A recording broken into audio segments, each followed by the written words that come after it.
As for me, I long ago decided not to think about whether man created God or God created man. Men create gods after their own image, not only with regard to their form, but with regard to their mode of life. Brute force crushes many plants, yet the plants rise again. The pyramids will not last a moment compared with the daisy. And before Buddha or Jesus spoke, the nightingale sang, and long after the words of Jesus and Buddha are gone into oblivion, the nightingale still will sing. Because it is neither preaching nor commanding nor urging. It is just singing. And in the beginning was not a word, but a chirp. Whatever we cannot understand easily, we call God. This saves wear and tear on the brain tissues.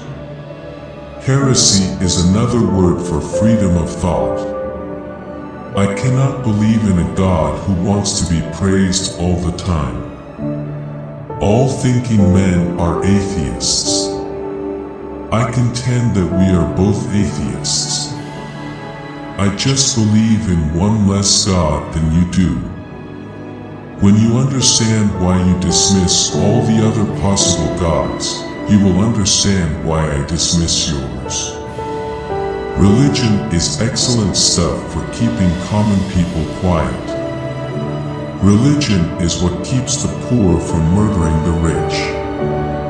An existing fly is more important than a possibly existing angel. Religious thought is an attempt to find an out where there is no door.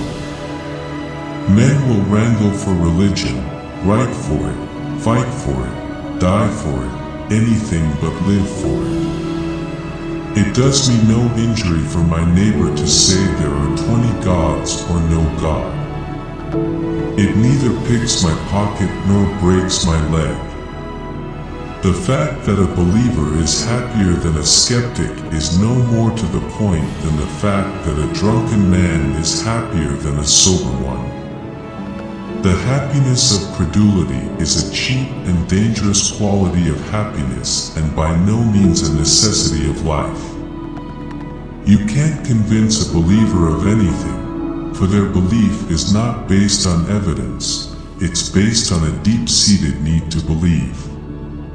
I think all the great religions of the world, Buddhism, Hinduism, Christianity, Islam, and communism, are both untrue and harmful.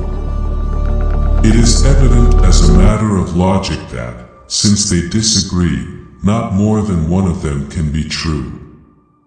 What I meant by, we would know the mind of God is, we would know everything that God would know if there were a God, which there isn't.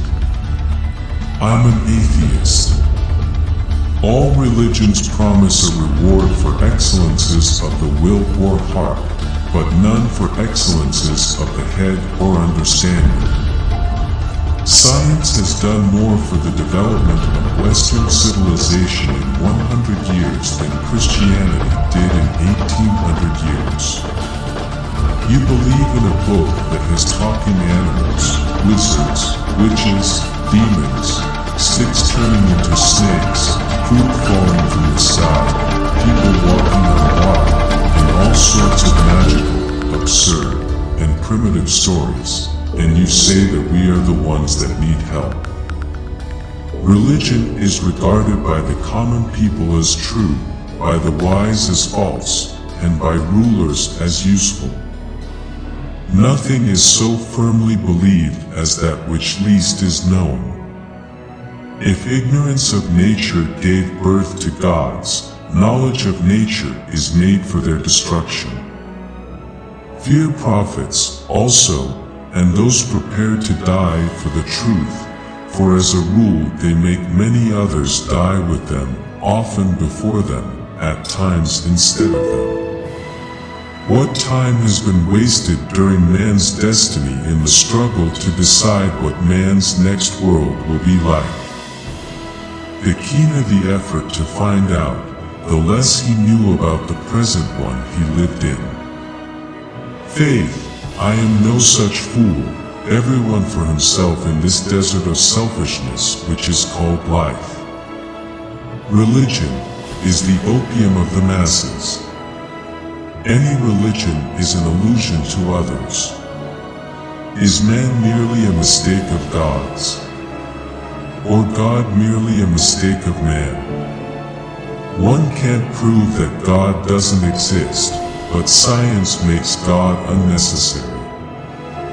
The laws of physics can explain the universe without the need for a creator.